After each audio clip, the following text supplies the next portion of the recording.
Tunaendelea na kipengele chetu cha allegation media. Tuangalie swali la tatu au mfano wa tatu wa allegation media, swali lake linakuwaje. Kabla tujaenda kwenye swali hili, na kuomba subscribe channel hii, share, like, comment na share kwa mtu ambaye unafikiri kwamba video inaweza ikamsaidia.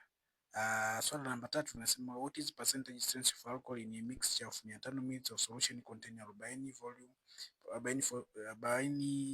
volume of alcohol, 400 ml of second solution containing 21% volume of alcohol, and sufficient quantity of alcohol of said solution to make 1000 ml. Kwa hiyo kama unavyojua, ili uweze kulisolve swali lazima ulielewe vizuri.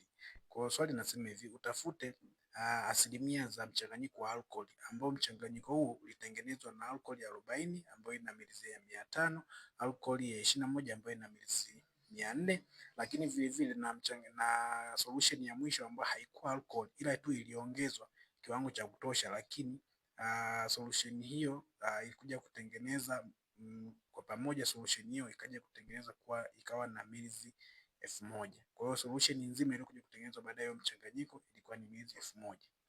Okay.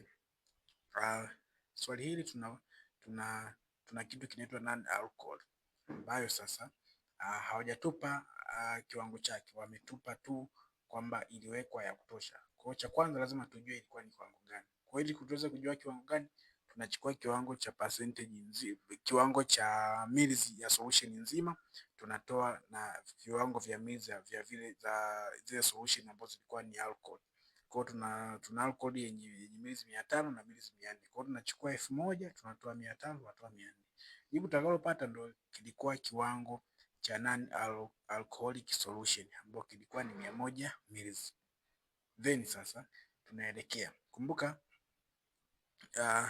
kumbuka kwenye maelekezo yetu tulisema tunafanya allegation media lazima percent za component zilizotumiwa kutengenezea solution tunaziconvert kwenda kwenye decimal place. Kwa hiyo ile ya 40 convert ile ya 40% convert kwenda kwenye decimal place tunapata 0.4, tunazidisha kwa quantity yake ambayo ilikuwa tunazidisha kwa volume yake ambayo ilikuwa ni 500 ml tunapata 200 ml, lakini ile ya 21 kwenda kwenye decimal tunapata 0.21, zidisha na volume yake na 400 ml tunapata 80 ml.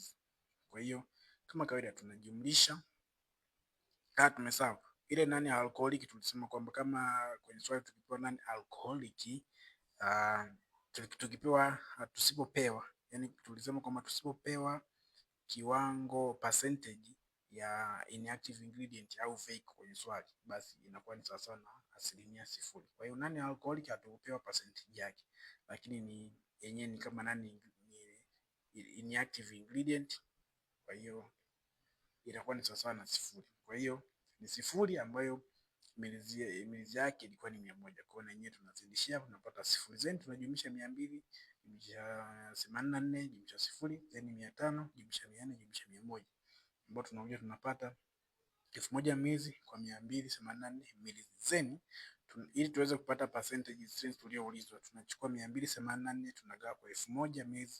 Jibu tutakaloipata tunazidisha kwa 100, then utakuja kupata 28.4% volume.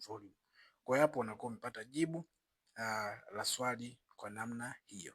Kwa hiyo unaweza kuona mtego tu ulikuwa kwenye nani alcoholic, kwenye kujua volume yake na percentage yake. Mpaka hapo tunakuwa tumefikia mwisho wa swali la 3.